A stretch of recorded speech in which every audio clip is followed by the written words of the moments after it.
When people say Kendrick chose violence, I was undecided because it's always black folks that get this angry, violent rioter stigma, you know what I'm saying? But nobody is innocent.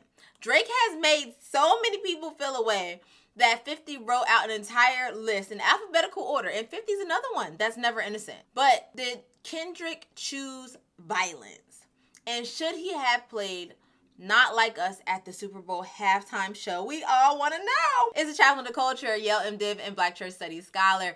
Here we mix faith, culture, experience, and we make that whole dance. So everyone was speculating if Kendrick was going to rap Not Like Us, and of course he did. Not Like Us is one of the biggest reasons why he got the gig. All his Grammys was for Not Like Us. Record of the Year, Song of the Year, Best Rap Song, Best Rap Performance. It was a whole thing. And him in that Canadian tuxedo at the Grammys? I mean, he didn't have to take the beef all the way to the Super Bowl, right? It could have stayed on wax. But I don't think Kendrick chose violence. I think he's a little bit of a bully. And it was a bit of unnecessary roughness, to use a sports term. But I don't think it was violence. Because violence implies you are trying to harm someone or something.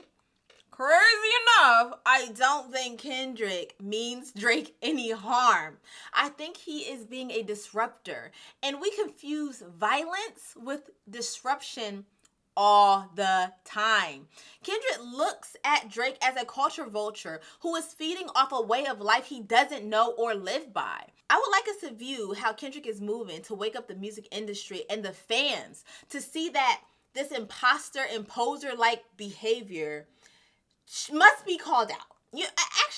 I wish Kendrick would have called Drake in, like, as a brother.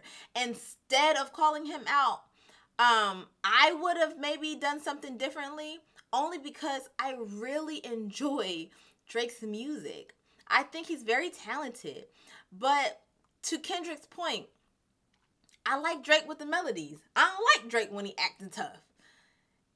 Jesus was a disruptor. And we should all be disruptors, especially in this political climate, right? And speaking of that, some people critiqued Kendrick and saying he didn't do enough to speak to the political climate. He only took shots at Drake, but he did.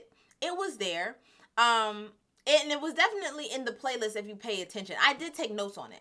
So like Samuel L. Jackson coming in and being Uncle Samuel L. Jackson, representing the government. He serves as a complete contrast to Kendrick. Kendrick is going to be in your face, radical, upfront, and direct. Samuel L. Jackson's character is more like respectability politics. Keep it mannerable, say what you got to say. Don't ruffle too much feathers. Kendrick, just relax. It's your uncle, Sam. And this is the great American game. First of all, love the fact that Kendrick starts out, all them Negroes hopping out of that car. If you've been to any hood in America, you know when you about to get slid on, it's going to be one of them dark cars and it's going to be 1,000 people in there ready to walk up on you and do something. You know what I'm saying? So that was very true to the culture. Love it. In front of the loom, when I have a soul, even if I told you to stand next to Johnny and Q, started with nothing but government cheese, but now I concedes the government. But then he starts with Squabble Up because he's ready, right? Then Uncle Sam is like, bruh, tighten up. That's way too ghetto. What is you talking about? Squabble up, squabble up, squabble up, squabble up, squabble up, squabble up. What? Loud, too reckless, too ghetto. And then Kendrick plays Be Humble. And he makes an American flag with his dancers. The dancers are in red, white, and blue. And they make the American flag. And he's in the center of a divided America. Because I do think that Black America is very divided on how to move forward in this political climate. Nobody pray for me. It been a day for me. Yeah. Hey, I remember. What I will critique is the fact that all the male dancers that made up the flag, which again, a great representation, loved it. But the Black experience is not just the Black male experience.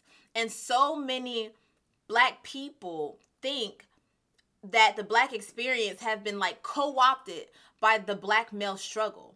when black women have been right next to our black men the entire time, taking a lot of the same abuses, if not worse. So if I would critique that part, I would say it should have been more women involved in that flag, because we built America too. After Humble, he says, nah, he kind of replies to Humble, the fact that they want us to be humble, and says, no, I got royalties inside my DNA. He kind of like bigs himself up, right? And then he also, from that song, goes in on the block with his homies, you know what I'm saying? And he's rapping, and homies are smiling, and, you know, they're having their own time without like white culture interrupting, right? Just pain to me dangerously. Ain't no changing me. Ain't no shaming me. Flip a coin. See you about your homeboys with the old culture cheat code. Scorekeeper, deduct one life. And then Uncle Sam comes in and says, oh, you brought your homeboys, the cultural cheat code, deduct one life. And that was just so powerful, because that really is what happened. Black people was doing their thing without white culture. Tulsa was one. Redwood was another one. Atlanta is a black Mecca, right? And they were all invaded by white mob violence. So the idea of you guys are doing well, you guys are smiling, y'all are creating community, deduct one life. That can be in mass incarceration. That can be in depression, you know, mental health. That can be in like poverty, and how poverty has these death traps, right? So the idea of you guys were doing really good, deduct one life, that's probably like my second favorite part. Then you have Kendrick in the X marks the spot, which is where they want everybody to be anyway, right? 762s, I make them plain. Pickable. I'm popping out your band, that's what my name. Pickable. I put 2 foreigns on a 4-5. Pickable. That's Kachi Pepper if I'm doing pasta. Pickable. Why you acting tough on IG Live? So he's in this X, which I think represents like prison.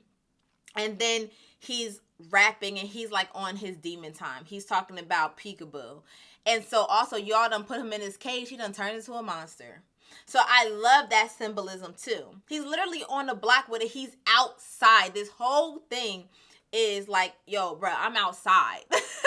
So then he goes into this romance kind of songs with SZA. Now, Love SZA. SZA ate down.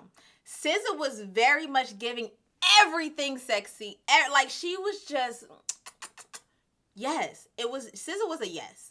I don't know if, I seen online that y'all was trying to say that SZA was lip singing. I don't think it was lip singing. But if it was lip singing, it was some good lip singing, because I couldn't tell. I love how she ended it. She was like, put it on my soul. And the way she I was like, I want to do that. I'm trying to put my little leg out, get down that low. Like, what? Girl. Yes.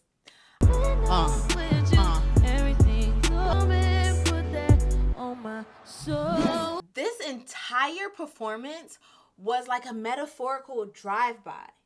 It was literally him saying, I'm outside, I'm here with my boys, and we ready to touch you. Yeah, they tried to rig the game, but you can't fake influence. Hey, I'm tripping, I'm sliding, I'm riding through the back like, culturally, that's everything.